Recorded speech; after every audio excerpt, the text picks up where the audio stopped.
네, 이어서 김기성 앵커가 꼽은 이슈일 함께하도록 하겠습니다. 어떤 이슈들이 있는지 함께 말씀 나눠보도록 하겠습니다. 네, 우선 다양한 이슈들 오늘 아침에도 좀 말씀 나눠봤는데 미국의 부채 한도 협상 증시에 발목을 잡고 있다. 근데 우선 부채 한도부터 좀 알아볼까요? 예, 우리나라 같은 경우도 마찬가지지만 어느 나라든지 예산을 짜가지고 정부가 말하자면 살림살이를 하지 않습니까? 그렇죠. 그래서 세입하고 세출을 맞추는 걸 갖다 우리가 균형 예산 이렇게 얘기를 하는데 미국 같은 경우 우리나라는 우선 말씀을 드리면은 이게 세출이 좀 더 많아질 것 같다. 특별하게 더 돈을 써야 될 것 같다 그러면 추가 경정 예산안이라는 걸 갖다 만들어 가지고 국회에서 통과시켜서 집행을 하도록 이렇게 하고 있지 않습니까? 근데 네. 미국 같은 경우에는 늘 재정 적자 다 이렇게 보시면 됩니다. 그러니까 항상 세입보다도 세출이 많은 그런 나라거든요. 그런데 이게 방만하게 운영되는 걸 막기 위해 가지고 의회가 말하자면 부채의 한도를 정해주는 겁니다. 그러니까 우리가 보통 말할 적에 국채라고 얘기하죠. 국가 채무. 네, 국가 채무의 그렇죠. 어떤 한도를 정해주는 건데 지금 이 한도가 어느 정도인가 하면은 지금 현재 2019년에 유예를 시켰습니다.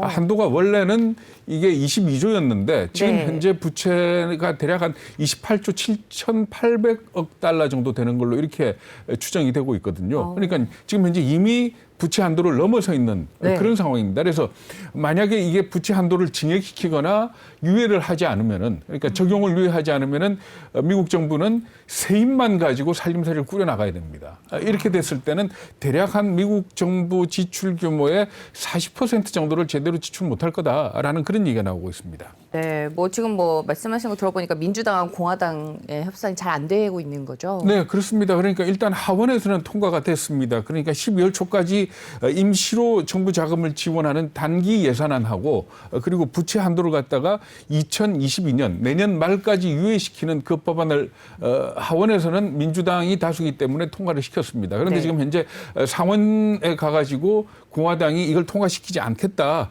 이렇게 얘기를 하고 있거든요. 그렇기 때문에 만약에 통과되지 않는다면 이게 어떻게 되느냐 이걸 가지고들 얘기를 하고 있습니다만은 네. 1960년 이후로 미국의 부채 한도가 증액된 게 모두 78차례입니다.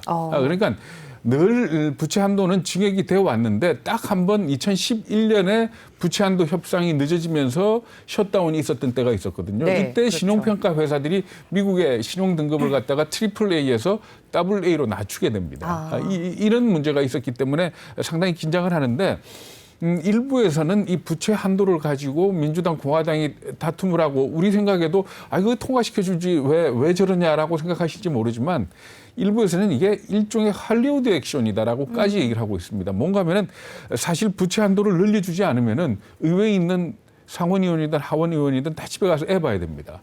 월급을 못 받는 그런 상황이 올 테니까. 그렇고 그리고 또 사실은 이렇게 부채 한도를 늘린다는 것 자체를 우리가 제3자적인 입장에서 보면 그 채권을 누가 사줍니까? 우리나라나 중국이 사주지 않습니까? 그럼요. 그러니까 결국은 뭔가 하면 미국이 돈을 쓰는데 다른 나라가 돈을 대주는 그런 형국가 아닙니까? 물론 달러가 기축통화기 때문에 그게 가능하긴 그렇죠. 하지만 네. 이런 의미에서 부채 한도를 갖다 증액할 때 미국이 그렇게 쉽게 증액을 시키지는 않습니다. 그래서 좀 티격태격하는 모습을 보여주는 그런 과정도 있는데 결국은 아마 증액되지 않겠느냐. 그 과정이 좀 길어질 수도 있다. 이렇게 얘기를 하고 있는 겁니다. 다만 지금 현재는 그러니까 국채를 새로 발행을 못하지 않습니까? 그러니까 결국은 재무부가 가지고 있는 현찰을 가지고 지금 쓰고 살림살이를 꾸려 나가고 있는 겁니다. 그런데 이 현찰이 10월 중순쯤이면은 아마 소진될 것 같다. 이렇게 얘기를 하고 있거든요. 그래서 그때 되면은 부분적인 셧다운이 있지 않겠냐. 이렇게 예상을 하는 겁니다. 네, 만약에 협상이 늦어진다. 그럼 어떤 상황이 벌어질까요? 그렇죠. 그러니까 협상이 늦어져서 셧다운이 되고 하면은 그것 자체는 미국 이외에 다른 나라에 큰 무리가 가는 건 아닙니다. 근데 또 미국의 신용 등급이 떨어지게 되면 이게 문제입니다. 이렇게 되면 결국 미국의 국채 가격이 떨어지게 되는 거거든요. 그러니까 네, 그렇죠. 금리가 그만큼 올라간다는 얘기 아닙니까? 그렇죠. 그러니까 이게 부채 한도를 협상이 2011년에 늦어져 가지고 신용 등급이 AAA에서 AA로 떨어졌을 때 미국 정부가 한 해에 부담한 이자의 추가 부담액이 한 13억 달러 정도 됐다 그럽니다. 이렇게 미국 입장에서 본다면 큰 돈은 아니겠지만은 네. 이렇게 결과적으로 미국 국채 금리가 올라간다는 부분이 세계 금융 시장을 갖다가 좀 힘들게 만들 수 있다 하는 네. 이 부분에 대해서는 우리가 주목을 해봐야 되는 그런 대목입니다. 네, 말씀 듣다 보니까 당분간의 국채 가격을 매도를 하고 금리는 매수를 하면 될 것 같다는 생각이 좀 드는데요. 일단 네, 첫 번째 이슈 말씀 나눠봤습니다. 두 번째 이슈도 함께 말씀 나눠보도록 하죠. 요즘에 중고 시장에서 가장 인기 있는 품목, 물론 추석 연휴 상품 말고요. 네, 자전거라면서요? 네, 그렇습니다. 네. 그러니까 코로나 사태가 본격화됐던 작년 1월 이후 지금까지 당근마켓에서 검색어 중에 제일 많은 검색어가 뭐냐 네. 찾아봤더니 자전거였습니다. 그러니까 오. 자전거 검색 숫자가 4,882만 건이고 네. 2위가 뭔가 하면 노트북인데 노트북보다도 배로 많았던 겁니다. 네. 그러니까 결국은 자전거를 그만큼 사람들이 중고 시장에 많이 올리고 많이 샀다 이렇게 네. 볼 수가 있는 거거든요. 그러면은 왜 자전거를 그렇게 많이 샀느냐? 이거는 뭐 코로나 사태 한참일 때도 여러 번 말씀을 드렸습니다만은 코로나 사태 때문에 자전거에 대한 인기가 상당히 높아졌습니다. 그러니까 네. 실내 운동보다는 실외 운동을 좋아하게 됐고 그래서 자전거를 좋아하고 그리고 또 혼자나 소수가 즐길 수 있는 운동 아닙니까? 그렇죠. 이런 의미에서 자전거가 인기가 있었습니다. 그리고 출퇴근을 가까운 거리에서 하는 사람들 같은 경우에는 대중교통을 타면은 코로나에 걸리지 않을까 하는 그 두려움 맞습니다. 때문에 네. 자전거를 타는 사람들이 많았습니다.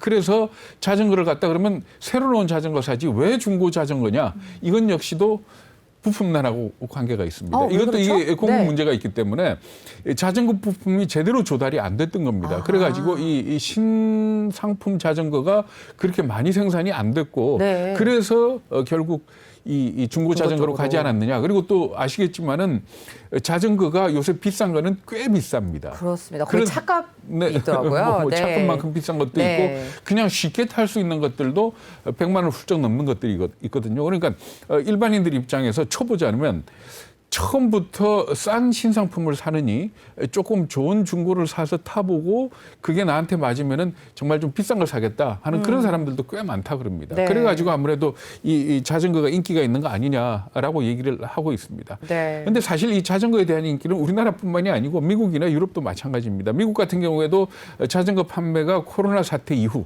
그러니까 3월부터 계산해서 금년 4월까지 집계를 해봤더니 한 57% 정도 늘어났다 그러고요. 그리고 유럽 같은 경우에는 대중교통 말고 이 자전거를 이용을 해라 하는 그런 일종의 움직임이 있다 그럽니다. 그래가지고 자전거를 사는데 이 보조금까지 주고 있거든요. 그래서 자전거가 다시 르네상스를 맞았다라고까지 얘기를 하고 있습니다. 예전에 그 삼천리 자전거의 주가가 엄청 올랐던 네, 생각이 네, 그렇죠. 나는데요. 네. 네, 요즘에 또 풍기 현상이라는 자전거 굉장히 많이 인기가 있다라는 이슈 좀 말씀 나눠봤습니다. 중고 시장 얘기가 나왔으니까 말인데요. 아까 제가 그랬잖아요. 네. 추석 선물 이런 게 굉장히 많이 나왔다고. 네. 네, 그렇습니다. 그러니까 우리가 왜 추석 선물로 각자 받는 것들이 있지 않습니까? 그런 것들이 상당수 추석 연휴 끝나고 난 뒤에 이 중고시장 당근마켓에 굉장히 많이 올라왔습니다. 그래서 네. 저도 정말 그런가 싶어서 제가 사는 동네에서 당근마켓에 한번 검색을 해봤더니 추석 선물 세트하고 올려봤더니 한 100건 가까이 나오더라고요. 네. 그러니까 주로 뭐 과일이라든지 아니면은 뭐 햄이라든지 네. 뭐 이런 것들이 있지 않습니까? 네, 네. 그러니까 그리고 홍삼, 인삼 이런 것들이 많이 올라와 있는데 뭐 이유를 갖다 분석해 놓은 걸 보면은 아무래도 어떤 사람이 같은 종류의 물건을 여러 개 받았을 때 당근마켓에 오르는 네. 경우가 많고 홍삼 땡기네요. 네. 그리고 또 지금 홍삼 말씀하셨지만 네. 왜 그런 분들이 있죠. 나는 홍삼이 안 맞아 하는 분들. 네, 그렇죠. 그런 분들이 이제 말하자면 자기한테 몸에 안 맞는 선물을 받았을 때 그렇죠. 당근마켓에 올린다. 중고시장에 갖다 판다 이렇게 얘기를 하는데 네. 그 얘기 들으면서 어떤 느낌이 들까요? 그러니까 아니 선물 받은 사람, 네. 선물 준 사람을 생각하면 사실 좀 그걸 그래요. 또 팔아서 네. 돈으로 바꾼다는 거는 좀 그렇지 않습니까? 그렇습니다. 과거에는 우리 주위에서 만약에 선물이 여러 개 들어오거나 그러면은 그 선물을 자기가 아는 지인한테 나눠주거나 그렇죠. 이랬거든요. 네. 근데 이걸 갖다가 굳이 당근마켓에 올리고 그 가격대도 보면 한 10,000원에서 30,000원짜리가 제일 많습니다. 근데 어쨌든 간에 이게 시장에서 온라인에서 가장 최저가보다도 싸게 팔거든요. 그렇겠죠. 제가 한번 이렇게 검색을 해봤더니 한 28,000원짜리 선물 세트가 한 2만 원 정도 내놓더라고요. 그러니까 팔리기는 굉장히 잘 팔리는 그런 네. 상황입니다. 그렇지만 주위에 좀 어려운 사람이 있으면은 선물로 다시 한번 내가 선물로 받은 건데 네. 쓰십시오 하고 주는 것도 괜찮지 그렇죠. 않을까 하는 그런 생각이 드네요.